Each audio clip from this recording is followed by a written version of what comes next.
महाराष्ट्र के वजीर सेहत राजेश टोपे ने कहा है कि कोविड की तीसरी लहर इंतजार कर रही और अगले महीने उसके आने की उम्मीद है। माहिरीन के बरअक्स महाराष्ट्र के वजीर सेहत राजेश टोपे ने जोर देकर कहा है कि कोविड-19 की तीसरी लहर दिसंबर में रियासत में आएगी। ताहम अगर वैक्सीनेशन इस रफ्तार से जारी रही तो इसकी नौयत हल्की होगी। टोपे ने माहिरीन के हवाले से बताया कि कोविड की तीसरी लहर का इंतजार है और अगले महीने उसके आने की तवक्को है, जिसकी वजह से महाराष्ट्र ने 12 ता 18 साल की उम्र के बच्चों को वैक्सीन लगाने की सिफारिश की है।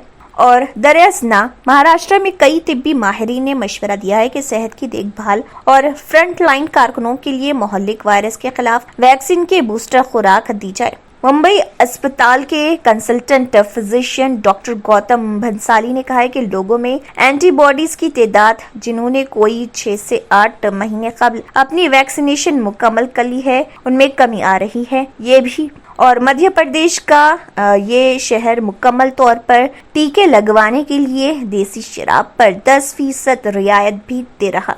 दूसरी तरफ all India institute of medical sciences AIIMS के डायरेक्टर रणदीप गुलेरिया ने कहा है कि फाल कोविड केसेस में कमी से पता चलता है कि हर गुजरते दिन के साथ तीसरी लहर के इम्कानात कम होते जा रहे।